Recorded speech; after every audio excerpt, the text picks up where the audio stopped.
Bom Preço e Faz Cultura apresentam Salvador 450 anos de história. Um céu azul em dia de sol, o mar calmo de águas cristalinas, ventos serenos. Esta foi a primeira imagem que teve Tomé de Souza ao avistar em 29 de março de 1549 a Baía de Todos os Santos. O primeiro governador do Brasil ficou impressionado com esta baía ampla, segura, arrodeada de ilhas. Fazia 2 anos que a baía estava sem comando, desde o naufrágio do donatário da capitania, Francisco Pereira Coutinho, depois sacrificado e devorado pelos indígenas. O rei Dom João III indenizou a família com 400 mil réis, mais juros, adquirindo assim os direitos sobre esta capitania. O nome da cidade foi escolhido pelo rei em homenagem a Jesus Cristo, o Salvador do mundo. Na comitiva do governador, 2 personagens teriam um papel relevante na fundação da cidade. O mestre arquiteto Luiz Dias, encarregado de abrir ruas, construir muros, edifícios e baluartes. E o padre Manuel da Nóbrega, incumbido de converter à fé cristã os índios tupinambás, pregando a palavra de Deus. Aqui no Porto da Barra tinha-se a primeira visão de Salvador, a ensolarada capital de um novo mundo. Quando Tomé de Souza desembarcou aqui no Porto da Barra com sua tripulação, já encontrou Caramuru, que neste lugar vivia há 40 anos. Diogo Álvares Correia, chamado de Caramuru pelos índios, era o senhor da terra. Conhecedor profundo do lugar, foi quem deu as boas-vindas ao governador-geral na companhia de seus genros e mais 50 europeus que, como ele, viviam na Vila do Pereira, hoje imediações do Farol da Barra. Tomé de Souza trazia 150 toneladas de alimentos, armas e ferramentas para a construção da cidade. Com ele, vinham mais de 1000 homens entre portugueses, castelhanos, flamengos, galegos e italianos. Poucas mulheres vieram. O próprio governador permaneceu solteiro durante os 4 anos que governou o Brasil. Depois do desembarque no Porto da Barra, a tripulação seguiu com as embarcações em direção ao norte. Aqui se fixaram e construíram ranchos, um em especial para abrigar a imagem de Nossa Senhora da Conceição, elevada neste século à condição de padroeira da Bahia. Cogitaram-se vários sítios onde seria fundada a cidade: Paripe, Bonfim, Itapajipe e, finalmente, por orientação de Caramuru, escolheram este local, no alto da montanha, conhecido hoje como Praça Tomé de Souza. Aqui começou a ser construída a cidade do Salvador.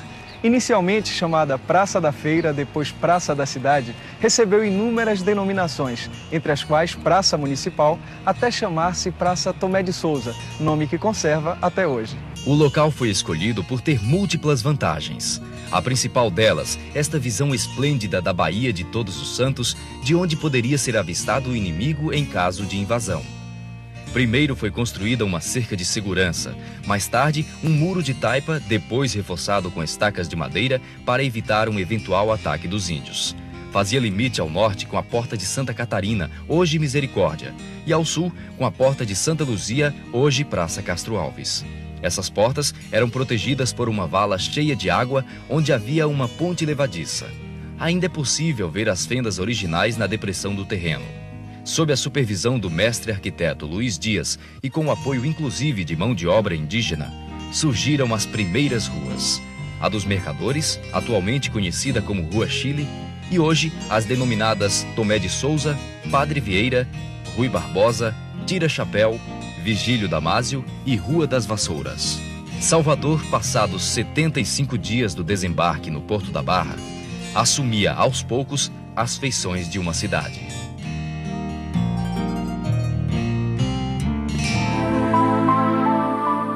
Sob esta lápide está enterrado o capitão de mar e guerra Teodósio Ruiz de Faria. Por sua iniciativa, o culto ao Senhor Bom Jesus do Bonfim, venerado na cidade portuguesa de Setúbal, começou a ser difundido entre nós a partir de 1745. O capitão trouxe a imagem de Lisboa, fundou a Irmandade do Senhor do Bonfim e promoveu a construção da capela. Em 1804, conseguiu um breve apostólico do Papa Pio VII, instituindo a devoção ao Senhor do Bonfim no segundo domingo após a festa de Reis. Nasce a festa religiosa, com novenas, missas pomposas e procissão solene. Romeiros e moradores passaram a lavar o interior da capela na quinta-feira anterior ao domingo do Bonfim, Oxalá no Candomblé. Surge a festa profana, que já neste século ocupa um cortejo de 6 quilômetros com multidões que se deslocam da Conceição à Colina Sagrada. Muita coisa mudou através dos séculos. Estopas embebidas em azeite de peixe iluminavam a fachada da igreja. Hoje são lâmpadas que destacam o contorno do templo. Eram os cumcumbis descendentes de africanos enfeitados de penas e miçangas coloridas. Hoje é o branco da paz dos filhos de Gandhi e das baianas. Muita coisa mudou, menos a fé de um povo que se renova, numa festa sagrada e profana, uma festa da Bahia.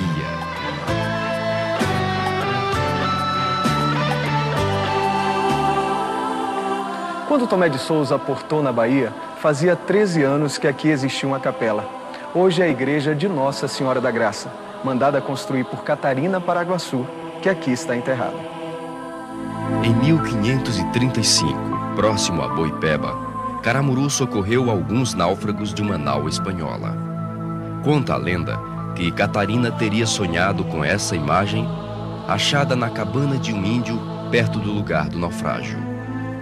Todas as terras da Graça, assim como as da Barra, pertenciam a ela, mãe dos baianos, e foram deixadas em testamento para os monges beneditinos. A índia Catarina, filha do cacique Taparica, converteu-se ao cristianismo desde o seu casamento com Caramuru, na França. Muito tempo depois, esta igreja era a referência da procissão em louvor a Nossa Senhora da Graça, uma das maiores manifestações religiosas da cidade até meados do século XIX. Em volta da igreja, reedificada no século XVIII, surgiu um bairro elegante, com magníficas residências, mais tarde substituídas por prédios. Assim surgiu o bairro da Graça.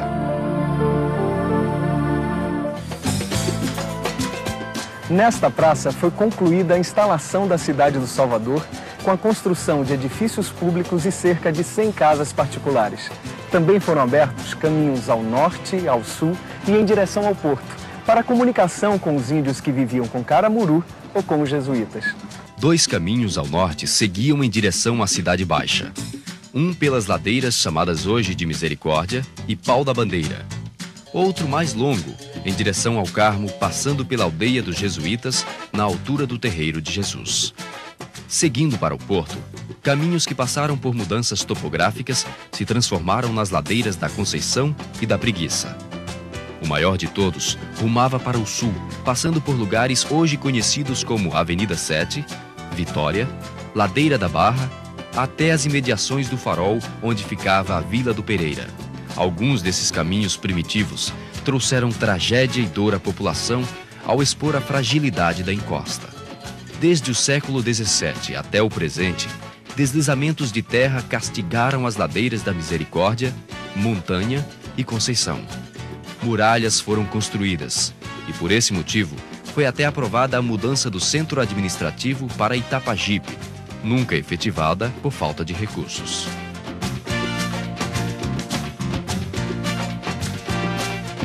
Esta é uma das ruas traçadas no sítio original da cidade pelo arquiteto Luiz Dias. Paralela ao mar, inicialmente recebeu o nome de Rua dos Portais de Santa Luzia, porque começava no portal de entrada com o mesmo nome. Foi chamada de Rua dos Mercadores porque aqui se instalaram os primeiros comerciantes. Mais tarde, Rua Direita do Palácio, fazendo limite com o Palácio dos Governadores. Em 1902, quando a esquadra chilena visitou e desfilou pelas ruas de Salvador, a cidade batizou sua rua mais nobre com o nome de Rua Chile. Quando o futuro governador José Joaquim Seabra provocou o bombardeio da Bahia, vários prédios da Rua Chile foram incendiados. Em 1915, a rua por onde mal passavam os bondes foi alargada, ganhando a forma atual. Era a rua da moda e da sofisticação, das casas Lauper, da pastelaria Triunfo, da Foto Linderman e das lojas Duas Américas. Rua do Grêmio Literário, da Rádio Sociedade e do Hotel Palace.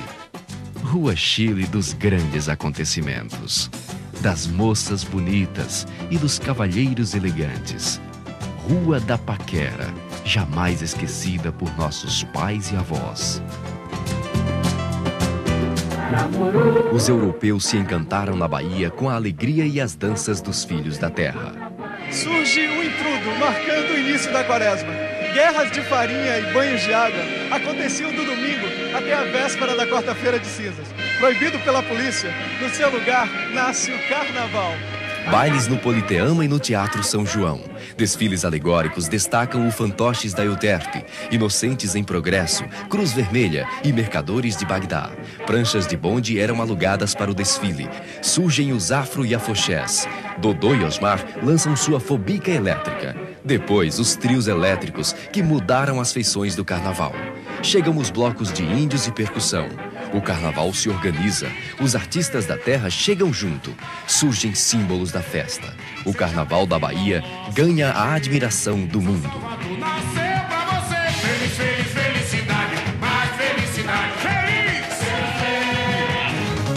Quando o Zeppelin passou pela Bahia, a praça já ostentava o nome e a estátua do poeta.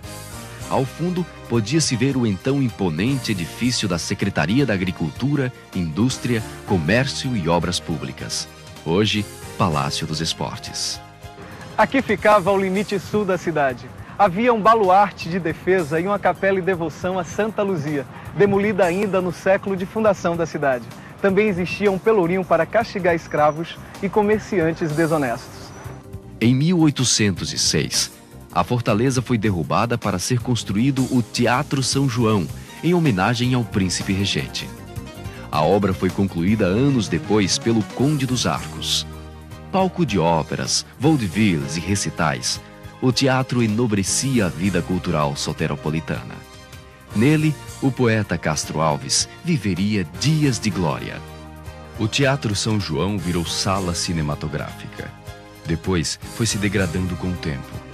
Foi vítima do bombardeio da Bahia provocado pelo futuro governador José Joaquim Seabra.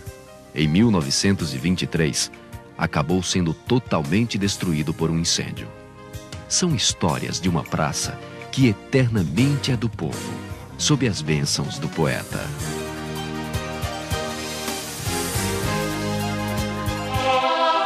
Quando Tomé de Souza levantou neste lugar uma capela de taipa e palha para abrigar a imagem de Nossa Senhora da Conceição, o mar banhava essa área próxima às escadarias. A primitiva igreja foi substituída por uma de tijolo e em 1739 foi iniciada a construção da igreja atual. Suas imponentes pedras de cantaria talhadas em Lisboa aqui chegaram como um enorme quebra-cabeças. A obra foi concluída 80 anos depois, quando a devoção a Nossa Senhora da Conceição já era marcante em Salvador. Das procissões para a festa profana, com rodas de capoeira, samba de roda e deliciosos quitutes, foi apenas um passo. Em 1946, o Papa Pio XII elevava a igreja à categoria de Basílica Menor. Entre inúmeras obras de arte, destaca-se o magnífico teto da igreja, obra do artista sacro baiano José Joaquim da Rocha. Aqui está sepultada a Irmã Dulce, a mãe dos pobres da Bahia, sob as bênçãos da Virgem que concebeu o Salvador do mundo. Não por acaso, a padroeira do estado da Bahia.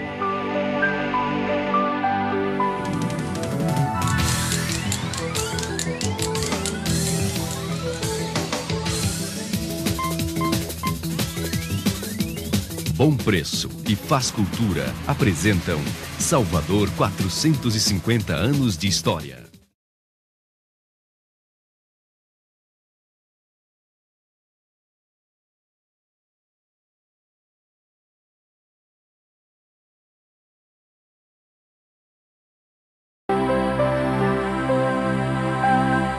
No meio do caminho, entre o sítio original da cidade e a Vila do Pereira, onde morava Caramuru, os portugueses construíram uma pequena capela com a frente voltada para o mar. Em 1561, a primitiva capela foi transformada em paróquia, com autorização da então regente Dona Catarina. A Igreja da Vitória foi desmembrada da freguesia da Sé, criando assim uma unidade de referência para registros de nascimentos, batizados, casamentos e atestados de óbito. Totalmente reedificada em 1804, a frente da igreja desta vez ficou voltada para a terra. Mais tarde, neste largo, foi instalado um oratório público. Naquela época, uma irmandade de negros realizava seus cultos na igreja, em louvor a Nossa Senhora do Rosário. Em meados do século XIX, novas obras e reformas. Nas paredes, azulejos portugueses de 1871 representam episódios do Novo Testamento. Na época da Segunda Guerra, foi levantado nesta praça um busto em homenagem ao célebre escritor suíço Stefan Zweig, que esteve em visita à Bahia. O monumento foi transferido depois para a Barra. Hoje, aqui, há um busto em homenagem ao ex-governador Rodrigues Lima.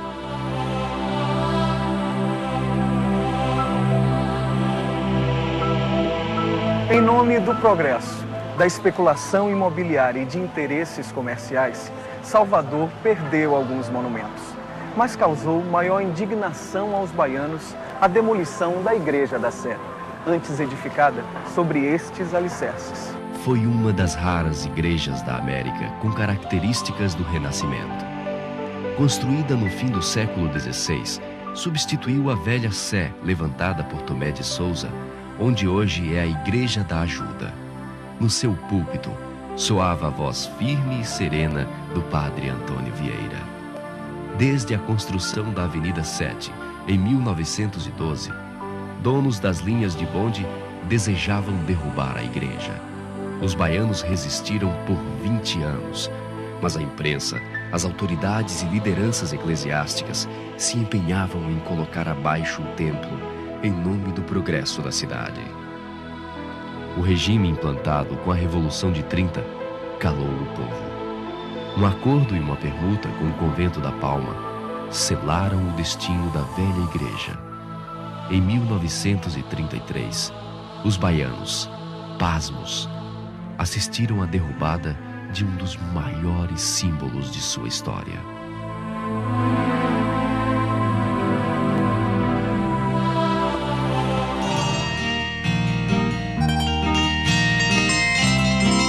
Tomé de Souza construiu neste local 2 casas de taipa, barro vermelho e cedro para morar.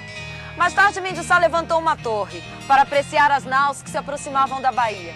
Somente em 1663, o governador Francisco Barreto de Menezes construiu um sobrado digno de seus moradores.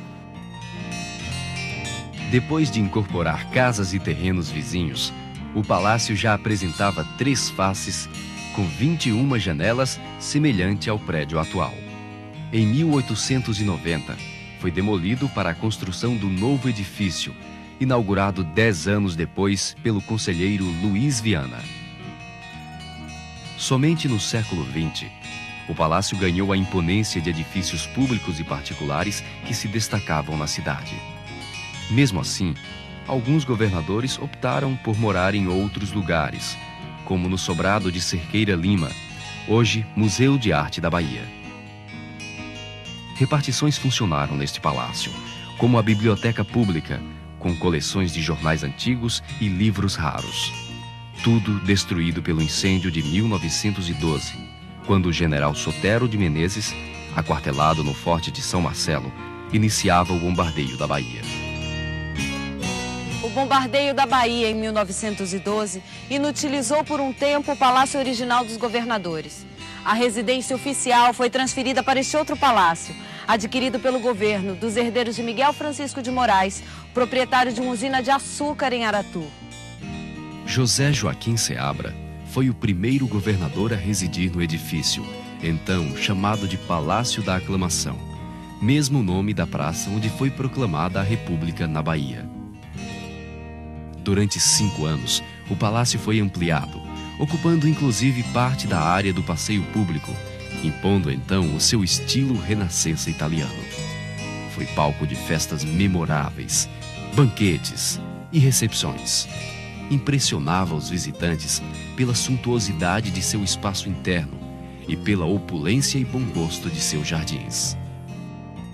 Em 1968, quando a residência dos governadores já tinha sido transferida para o Alto de Ondina por iniciativa do governador Lomanto Júnior, o Palácio da Aclamação recebia seus hóspedes mais ilustres, a Rainha Elizabeth e o Príncipe Philip da Inglaterra, que receberam grandes homenagens e calorosa recepção dos baianos.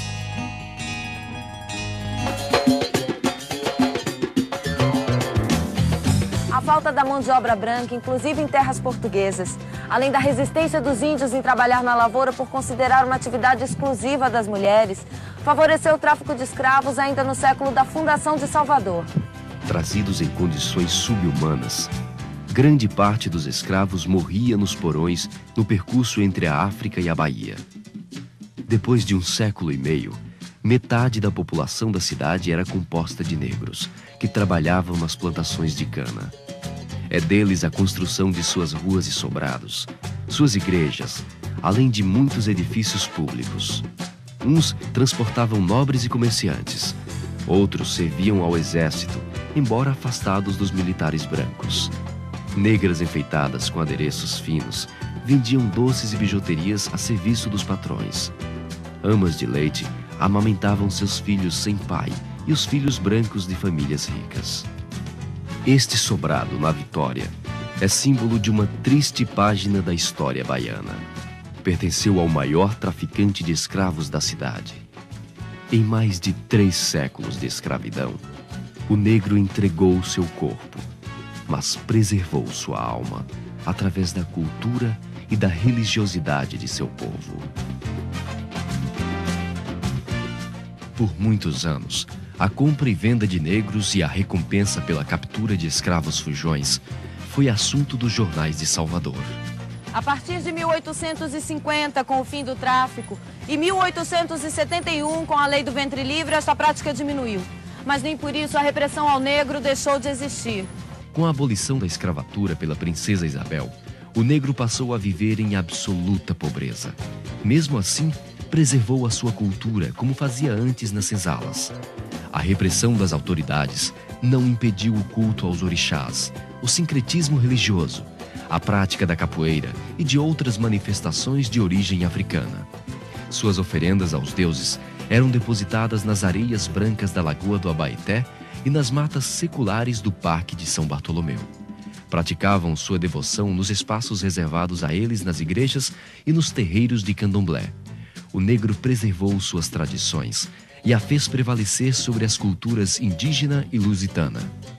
Assim foi também na culinária. Moquecas, acarajé, vatapá são símbolos hoje da gastronomia baiana.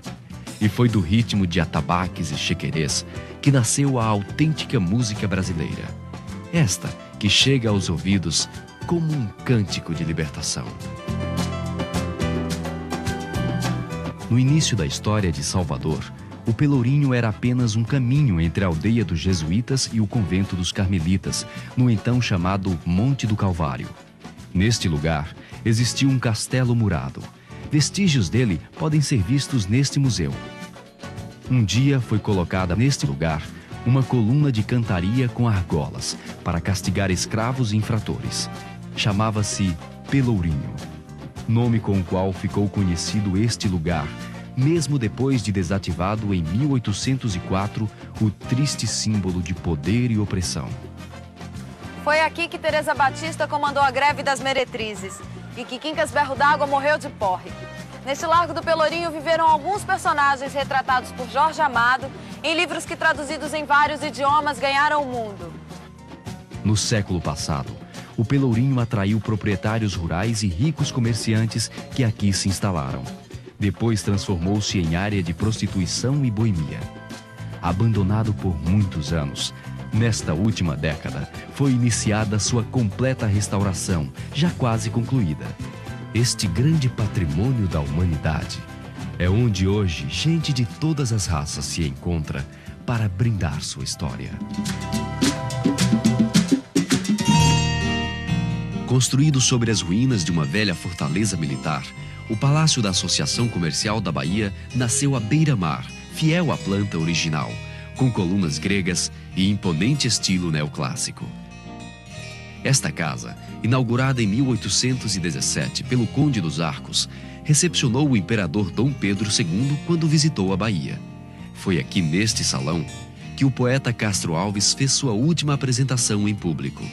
Salão nobre, que foi palco para bailes e banquetes em homenagem ao Marechal Hermes da Fonseca, Rui Barbosa, presidente Washington Luiz, entre outras personalidades. Por 20 anos, esta joia arquitetônica esteve ameaçada de ser demolida.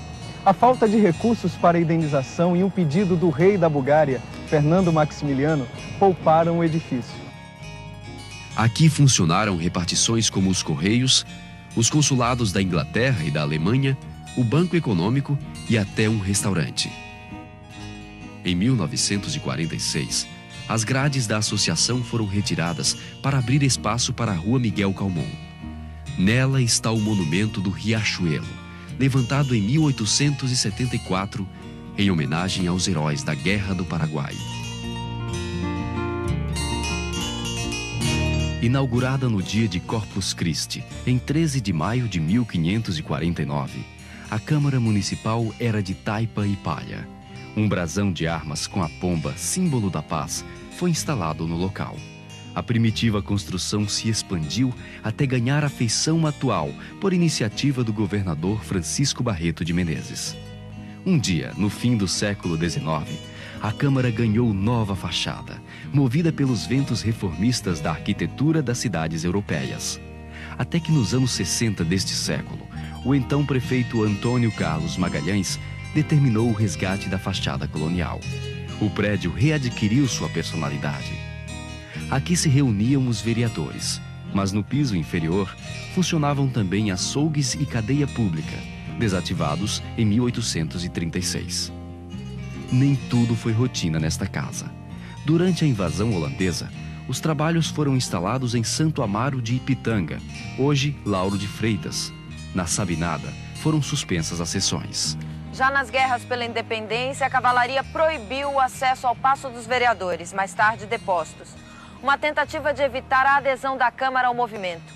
O ato de força das tropas portuguesas não impediu que aqui fosse hasteada a bandeira dos ideais de Dom Pedro. –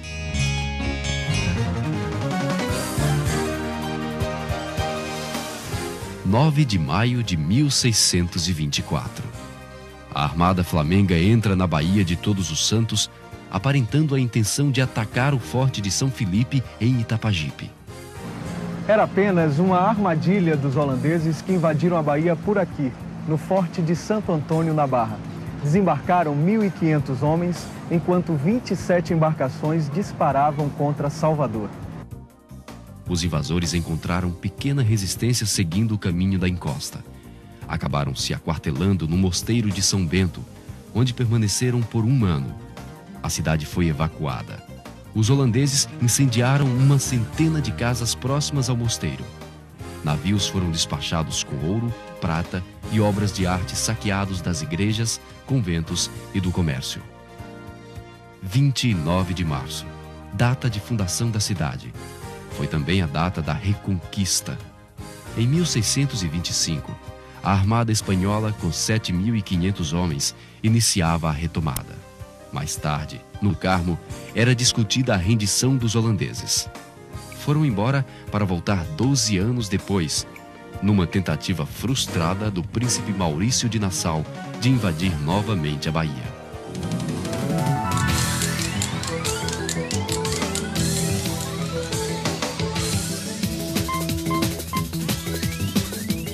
Bom Preço e Faz Cultura apresentam Salvador 450 anos de história.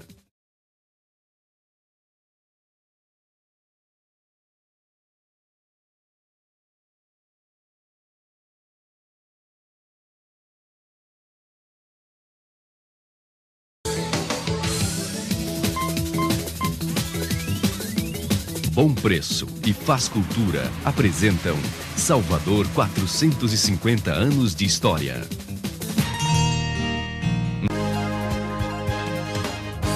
A Corte de Lisboa promoveu o coronel Madeira de Melo a comandante de armas.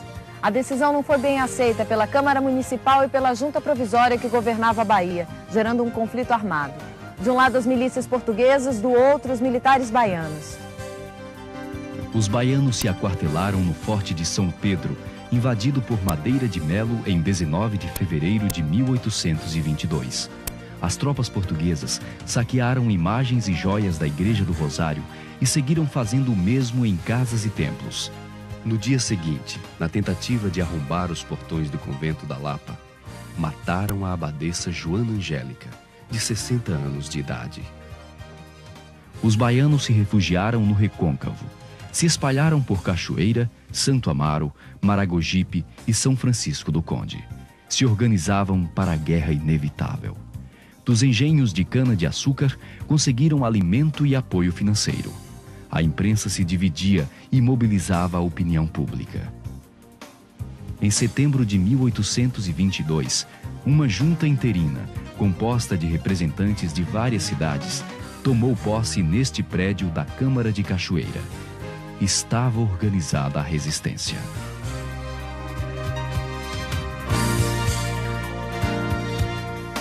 Foi o sangue dos baianos que consolidou a independência do Brasil. Organizados no Recôncavo por quase um ano, mobilizaram a população providenciando alimentos, embarcações e armas. A guerra envolveu 20 mil homens, entre portugueses e nacionalistas. Em reforço a nossas tropas, vieram o almirante Lord Cochrane e o general Labatut, mobilizados pelo imperador Dom Pedro I para comandar as operações. A batalha se deu em várias frentes. Tropas portuguesas invadem a Ponta das Baleias, em Taparica, e tomam o Forte de São Lourenço. Os nativos montam uma barreira estratégica na Ponta do Funil. 12 homens impedem a entrada do inimigo, que se retira para Salvador. No mar, a esquadra do tenente João das Botas obtém grande sucesso. Mas é na Batalha de Pirajá que se consolida a vitória. O general Labatut, mais tarde destituído do comando, derrota os 2.000 homens dirigidos por Madeira de Melo. Meses depois, acuado, Madeira embarca para Portugal. No dia seguinte, 2 de julho, as tropas libertadoras marcham a caminho do centro, recebendo na passagem pelo Convento da Soledade coroas de louros. O Arco do Triunfo ali instalado simboliza a vitória definitiva.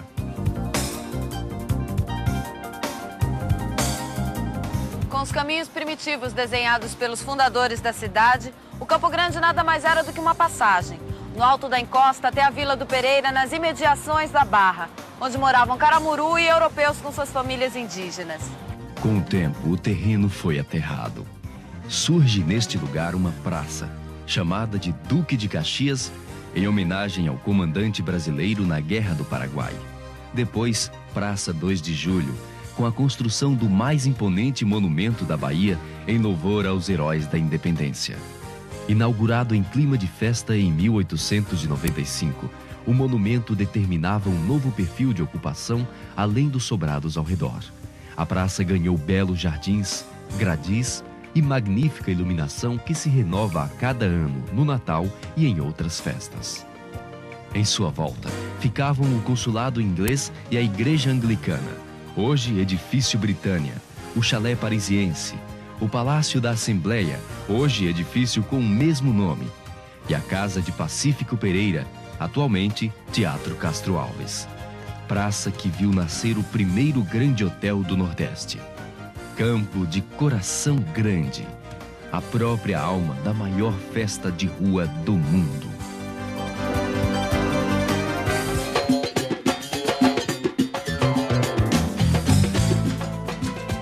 Passados apenas 3 anos da libertação dos escravos, no bairro da Boa Viagem era construída esta fábrica de tecidos, a Companhia Empório Industrial do Norte, um modelo de relações trabalhistas que tornaria a Bahia pioneira em justiça social na América Latina.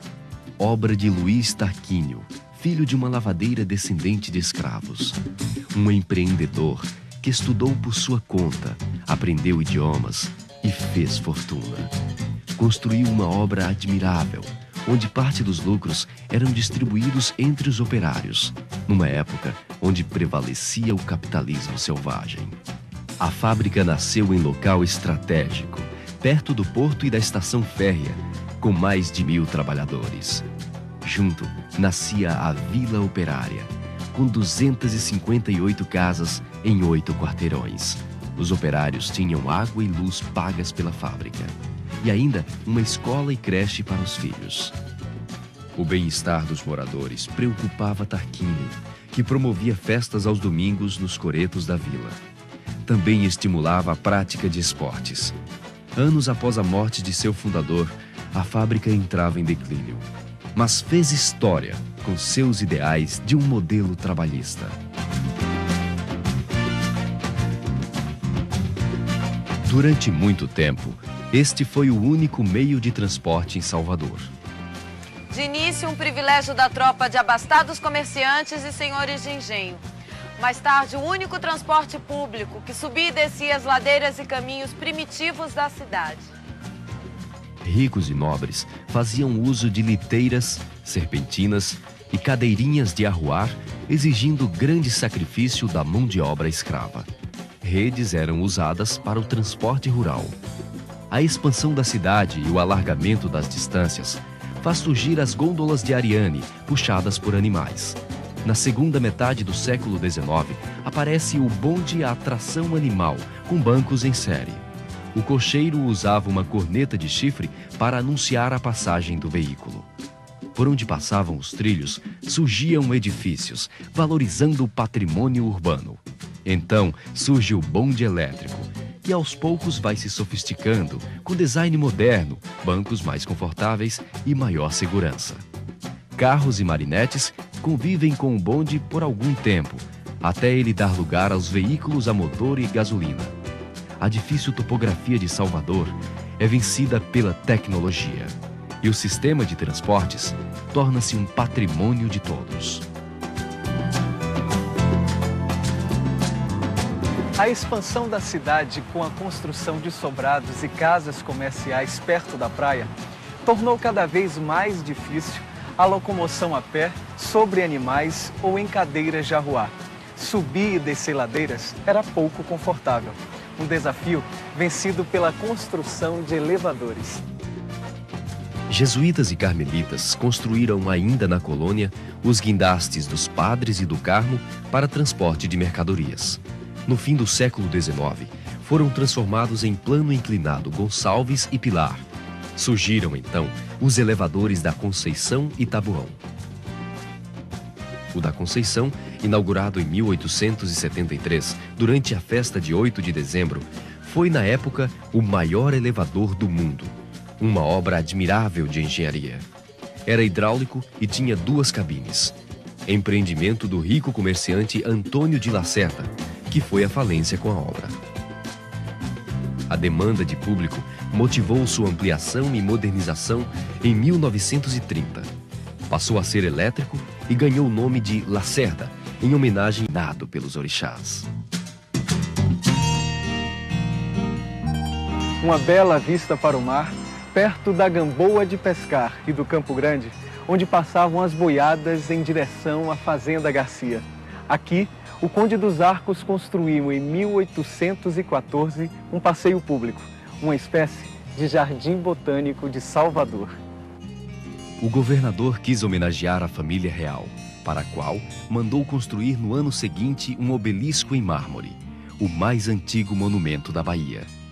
Neste lugar foram plantadas espécies importadas, como as palmeiras imperiais, de rara beleza. Havia também um lago com patos e cisnes e um zoológico. As jaulas ficavam nesta rampa, hoje Teatro Vila Velha. Em 1912, José Joaquim Seabra fechou o passeio público para ser o quintal do Palácio da Aclamação, onde passou a residir. Então, transferiu o obelisco para a praça em frente ao Forte de São Pedro, onde está até hoje. O governador Antônio Muniz devolveu o passeio público ao povo e, com ele, a alegria de encontros românticos nas noites de lua cheia. Sua imponente caixa d'água, por muito tempo, serviu à vizinhança. Tempos em que desta varanda se apreciava, ao fim da tarde, o pôr do sol.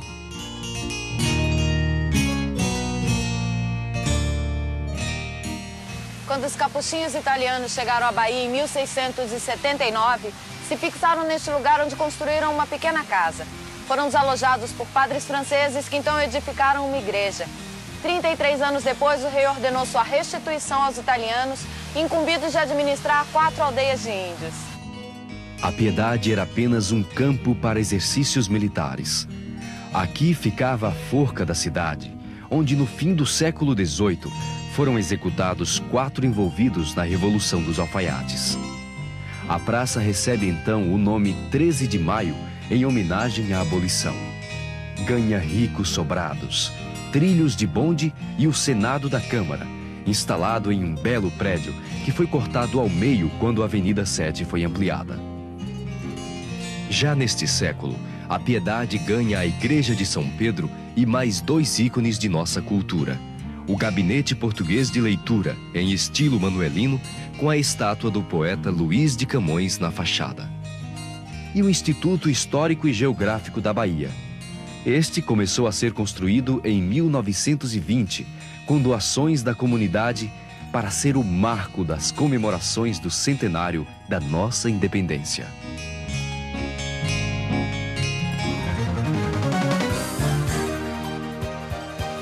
Durante a ocupação holandesa, os fortes de Santo Antônio, Santa Maria, São Diogo, Ribeira e São Felipe mostraram-se insuficientes e mal aparelhados para defender a cidade de corsários e invasores. Foram então projetadas novas edificações. Os fortes de Nossa Senhora do Pópulo e de São Pedro, construídos ainda no século XVII. Mais tarde, o Forte do Barbalho, entre outros. O Forte do Mar ou de São Marcelo foi construído com a renda da pesca de baleias. Por muitos anos foi prisão e até relógio oficial da cidade, com o famoso Tiro das 9. Seus canhões saudavam a procissão de Nosso Senhor dos Navegantes. Foi ocupado por João das Botas em 1823, após a retirada das tropas portuguesas. Mas foi o Forte de São Pedro o mais importante baluarte militar de Salvador. Aqui se deu a resistência e ação dos principais movimentos sociais da cidade. A Revolução Constitucionalista, a Sabinada, que teve no forte seu quartel-general, e a independência, proclamada neste local. Um dia, cogitaram derrubar esta fortaleza para a construção de casas e um mercado. A ideia não vingou e ele continua forte.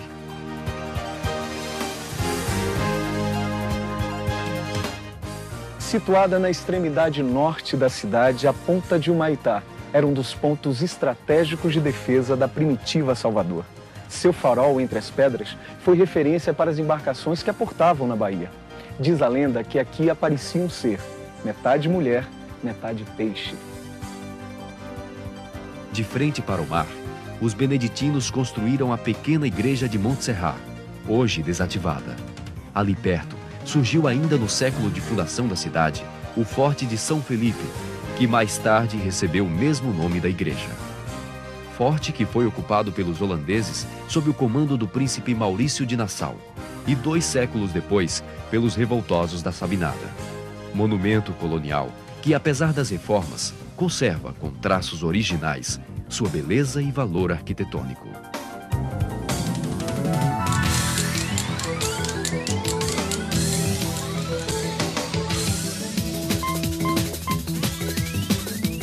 Bom Preço e Faz Cultura apresentam Salvador 450 anos de história.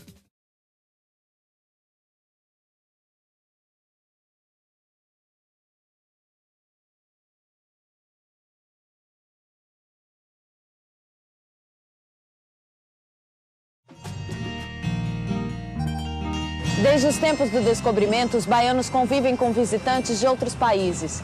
Quando Tomé de Souza desembarcou aqui há 450 anos, não foi surpresa então encontrar, além de portugueses, italianos, holandeses, franceses e espanhóis. A influência estrangeira se faz mais evidente a partir de 1808, quando Dom João VI promove a abertura dos portos.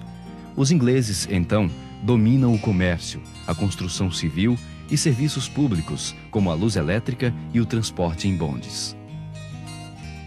Em meados do século XIX, os italianos se estabelecem em São Tomé de Paripe e Itapajipe. Colonos alemães promovem a cultura do fumo no Recôncavo e expandem suas atividades em Salvador. Mas são os espanhóis que formam, já neste século, a maior colônia estrangeira da cidade. Negócios de secos e molhados e, mais tarde, ocupando espaços na indústria e construção civil.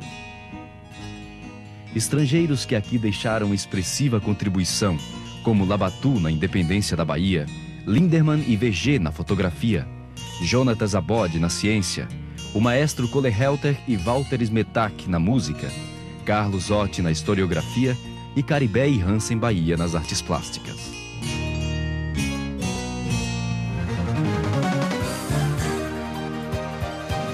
Muito antes da fundação de Salvador, os índios jogavam bola. Uma atividade semelhante à dos maias e de outras tribos ameríndias que, em ocasiões especiais, praticavam um jogo de pelota. A bola era feita de borracha extraída de árvores. Na segunda metade do século XIX, o remo chegou até nós. No início, praticado no Porto da Barra. Depois, no século XX, na enseada dos Tainheiros. Navios eram fretados para o povo assistir às regatas de camarote, em clima de festa. No fim do século XIX, os ingleses trazem o cricket, o turf e o futebol. Nasce o primeiro clube da Bahia. E em 1904, começam a ser disputados torneios oficiais. Primeiro no Campo da Pólvora, mais tarde no Rio Vermelho, nos Barris e depois no Campo da Graça. Em 1949, Otávio Mangabeira constrói a Fonte Nova, palco de jogos memoráveis, como as competições de atletismo. O estádio foi construído sobre a antiga lixeira da cidade, ao lado do dique. Grandioso para a época, incorporou mais tarde outros equipamentos esportivos, como o ginásio Antônio Balbino e a piscina olímpica, um marco da prática do esporte na Bahia. Durante séculos, o lazer dos baianos era limitado às festas populares, onde o profano, aliado a sentimentos de devoção, liberava corpos e almas do tédio da cidade provinciana. Festas do Divino e de Reis também eram motivo para a descontração. No apogeu do ciclo do açúcar, surge o teatro. Óperas e recitais que divertiam as classes sociais mais favorecidas. O povo, quando possível, se divertia na clandestinidade e se expandia no intrudo durante o carnaval. Então vieram as regatas de Itapajipe, o futebol e o cinema. Nas salas de projeção de filmes, também aconteciam stripteases e espetáculos do gênero. Na virada do século, quando os ingleses tomavam banho de mar no então chamado Arrebalde da Barra, muitos achavam um hábito excêntrico. Na verdade, o lazer como banhos de mar, bares com música e festas com shows são conquistas recentes. A conquista da praia acabava com um pudor em torno do corpo.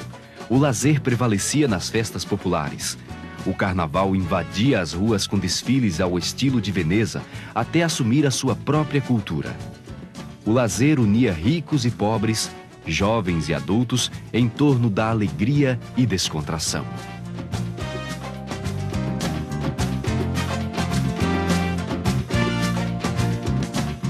Na Salvador colonial, os habitantes só se reuniam em grandes grupos e manifestações religiosas.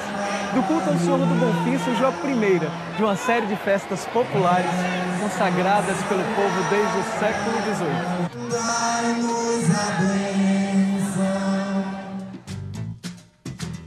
Santa Bárbara, Conceição da Praia, Senhor dos Navegantes, Termos de Reis, Bonfim, Ribeira, Itapuã, Festa de Iemanjá. Manifestações espontâneas que traduzem a fé inabalável de um povo que exalta sua cultura na culinária, danças, ritos, tradições e muito calor humano. Manifestações de uma Salvador especial, admirada por todos. Festas que ganharam nova feição com o tempo. Algumas mais prestigiadas, mas todas muito vivas na alma dos baianos. Festas que imortalizaram cânticos, como o hino ao Bonfim, adotado pela gente da terra, como o canto mais forte em louvor ao Senhor da Sagrada Colina. A chegada a Salvador do primeiro governador do Brasil foi motivo de festa, tal como os índios comemoraram a primeira missa da Armada de Cabral em 1500. Os primitivos baianos já eram mestres na arte de receber. Um povo alegre como poucos no mundo. Povo feliz e descontraído em todos os tempos, apesar do racismo, das injustiças, da desigualdade social. Não é por acaso que o carnaval de rua ganhou na Bahia características muito especiais. Único no mundo, com a participação de centenas de milhares de foliões. Foi também em clima de festa que Salvador comemorou em 1949 seus 400 anos. Um desfile apoteótico pela Avenida 7 reuniu milhares de baianos com figurinos que retratavam personagens e épocas da história. Desfile inesquecível. Memorável, como a encenação dos 450, realizada no Porto da Barra em 28 de março deste ano. Festa de pura emoção, ao celebrar o encontro das três raças, com tambores ecoando no infinito do tempo.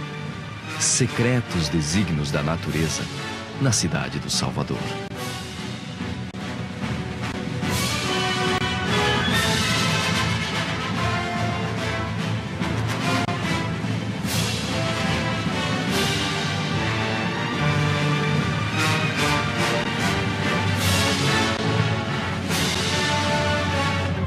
Salvador, 450 anos. Não é à toa que o Bom Preço e os baianos têm tanto orgulho de ser nordestino. Projeto apoiado pelo Faz Cultura, Governo da Bahia.